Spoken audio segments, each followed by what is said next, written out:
Hai, Assalamualaikum warahmatullahi wabarakatuh. Welcome back to my YouTube channel.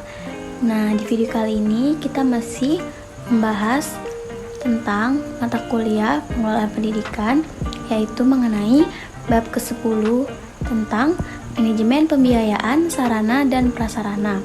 Nah, pembelajaran ini diampu oleh dosen Bapak Dr. Muhammad Kristiawan, Magister Pendidikan. Nah, untuk itu teman-teman ikutin terus videonya ya, dan jangan di skip.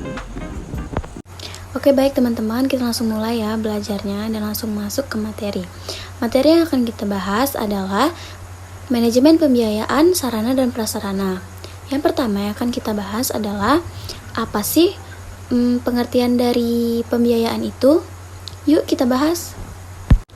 Pembiayaan pendidikan adalah upaya mengumpulkan dana untuk membiayai operasional dan pengembangan pendidikan untuk meningkatkan kualitas sumber daya manusia sehingga mampu bekerja sama di lingkup lokal, regional, nasional, maupun internasional.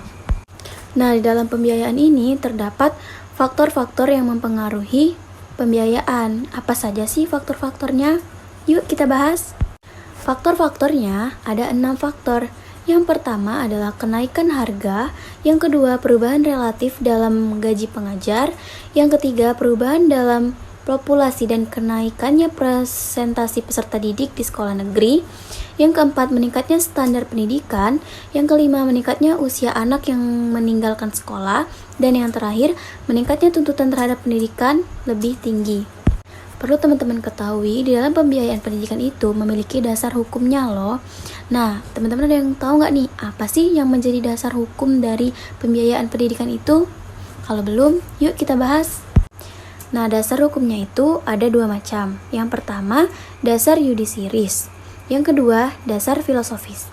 Nah, dalam dasar yudisiris itu ialah termasuk Pancasila, Undang-Undang Dasar 1945, dan Peraturan Perundang-undangan Lembaga Pendidikan. Sedangkan dalam dasar filosofis itu sendiri, seperti yang telah dikemukakan bahwa proses pendidikan tidak dapat berjalan tanpa adanya dukungan biaya. Hal ini dikarenakan segala kegiatan yang dilakukan sekolah memerlukan dana. Hampir dapat dipastikan bahwa proses pendidikan tidak dapat berjalan tanpa dukungan biaya yang memadai. Nah, di dalam pembiayaan itu tentu membahas tentang keuangan kan. Nah, dari mana sih sumber keuangan sekolah itu didapatkan? Nah, sumbernya yaitu memiliki 6 sumber. Yang pertama dari orang tua, yang kedua pemerintah pusat, yang ketiga pemerintah daerah, yang keempat masyarakat, yang kelima fasilitas sekolah, dan yang terakhir adalah dari siswa dan pemilik sekolah itu sendiri.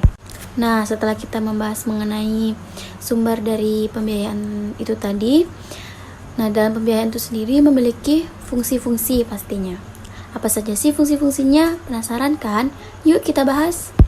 Fungsi dari pembiayaan pendidikan itu memiliki 4 fungsi. Yang pertama, memungkinkan penyelenggaraan pendidikan dilakukan secara efisien, dalam artian dana yang diperoleh dapat digunakan untuk mencapai tujuan tertentu yang diinginkan. Yang kedua, memungkinkan ketercapaian keterlangsungan hidup lembaga pendidikan. Yang ketiga, dapat mencegah adanya kekeliruan, kebocoran, atau penyimpangan penggunaan data dari rencana semula.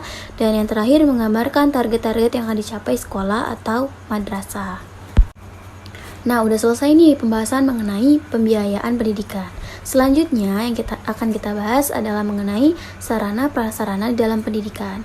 Sebelum membahas lebih lanjut, kita harus mengetahui dulu pengertian dari sarana dan prasarana itu sendiri. Pertama, pengertian sarana. Sarana adalah semua fasilitas yang diperlukan dalam proses belajar mengajar, baik yang bergerak maupun tidak bergerak, agar pencapaian tujuan pendidikan dan berjalan dengan lancar, teratur, efektif, dan efisien.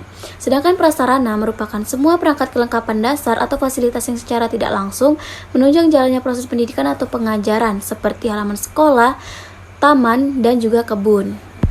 Nah, setelah kita mengetahui pengertian dari sarana dan prasarana, dapat kita simpulkan bahwa manajemen sarana dan prasarana adalah suatu kegiatan bagaimana mengatur dan mengelola sarana dan prasarana pendidikan secara efektif dan efisien dalam rangka pencapaian tujuan yang telah ditetapkan. Nah, di dalam manajemen sarana prasarana ini memiliki perencanaan. Apa sih tujuan dari perencanaan sarana dan prasarana itu? Yuk kita bahas. Tujuannya adalah 2. Yang pertama, untuk menghindari terjadinya kesalahan dan kegagalan yang tidak diinginkan. Dan yang kedua adalah untuk meningkatkan efektivitas dan efisiensi dalam pelaksanaannya. Nah, selanjutnya yang akan kita bahas adalah apa sih manfaat diadakannya perencanaan sarana dan prasarana itu? Nah, manfaatnya ada 4 nih teman-teman. Yang pertama, dapat membantu dalam menentukan tujuan. Yang kedua, meletakkan dasar-dasar dan menentukan langkah-langkah yang akan dilakukan. Yang ketiga, menghilangkan ketidakpastian. Dan yang terakhir, dapat dijadikan sebagai suatu pedoman atau dasar untuk melakukan pengawasan, pengendalian, dan bahkan juga penilaian agar nantinya kegiatan dapat berjalan secara efektif dan juga efisien. Nah, syaratnya itu ada 9 syarat. Nih, di sini kan udah Zara tulis nih, bisa teman-teman pause aja videonya dan juga teman-teman baca ya. Oke. Selanjutnya yang akan Zara kasih tahu ke teman-teman yaitu mengenai cara pengadaan sarana dan prasarana. Nah, ini ada peta konsep. Nah, di tengah itu kan ada pengadaan sarana prasarana. Itu bisa melewati dari pembelian, pembuatan sendiri, penerimaan hibah, penukaran, pendaurulangan, dan pinjaman, dan juga penyewaan. Nah, itu merupakan cara pengadaan dari sebuah sarana dan prasarana. Nah, teman-teman tentu udah paham kan pasti. Nah, jangan teman-teman lupa juga nih bahwa di dalam sarana dan prasarana itu kita bisa menginvestasikan barang-barang yang sudah kita gunakan. Apa sih tujuan dari investasi sarana dan prasarana itu? Tujuannya ada 4. Yang pertama, untuk menjaga dan menciptakan tertib administrasi sarana dan prasarana yang dimiliki oleh suatu sekolah. Yang kedua, untuk menghemat keuangan sekolah baik dalam pengadaan maupun pemeliharaan dan penghapusan sarana dan prasarana sekolah. Yang ketiga, sebagai bahan atau pedoman untuk menghitung kekayaan suatu sekolah dalam bentuk material yang dapat dinilai dengan uang. Dan yang terakhir, untuk memudahkan pengawasan dan pengendalian sarana dan prasarana yang dimiliki oleh suatu sekolah itu sendiri. Nah, selain bisa diinvestasikan, tentu sarana dan prasarana itu harus dipelihara dong, ya kan teman-teman.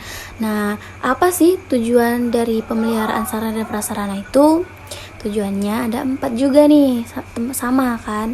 Yang pertama yaitu untuk mengoptimalkan usia pakai peralatan, karena untuk membeli suatu peralatan itu akan jauh lebih mahal tentunya jika dibandingkan dengan merawat bagian dari peralatan tersebut. Yang kedua, untuk menjamin kesiapan operasional peralatan untuk mendukung kelancaran pekerjaan sehingga diperoleh hasil yang optimal. Yang ketiga, untuk menjamin ketersediaan peralatan yang diperlukan melalui pengecekan secara rutin dan teratur. Dan yang terakhir, untuk menjamin keselamatan orang atau siswa yang menggunakan alat tersebut. Nah, keselamatan itu kan penting dan nomor 1. Tentu itu termasuk ke dalam sebuah pemeliharaan. Nah, selain itu tadi, sarana itu juga harus ada penghapusannya nih ya teman-teman. Apa sih tujuan penghapusan sarana dan prasarana itu? Yuk kita bahas lagi. Tujuannya ada 3 tujuan. Yang pertama, mencegah atau sekurang-kurangnya membatasi kerugian atau pemborosan biaya pemeliharaan sarana dan prasarana yang kondisinya semakin buruk, berlebihan atau rusak dan sudah tidak dapat digunakan lagi. Yang kedua, meringankan beban kerja pelaksanaan inventaris. Dan yang terakhir adalah membebaskan ruangan dari penumpukan barang-barang yang tidak diperlukan lagi. Nah, atau bisa kita simpulkan nih bahwa tujuan dari penghapusan sarana dan prasarana itu agar menghindari pemborosan dan juga barang-barang yang sudah tidak digunakan lagi itu tidak memenuhi tempat atau gudang yang digunakan untuk menyimpan barang-barang yang masih bagus, teman-teman. Oke, baik teman-teman, dengan berakhirnya materi tadi, berakhir juga nih pembelajaran kita pada hari ini mengenai bab ke-10 tentang manajemen pembiayaan sarana dan prasarana. Nah, tentunya semoga ilmu yang Zara sampaikan bisa bermanfaat bagi teman-teman semuanya dan teman-teman bisa mengerti dengan apa yang Zara sampaikan ya. Nah, untuk itu jangan lupa untuk like, comment, subscribe, dan juga share ya teman-teman. Dan see you the next video. Thank you.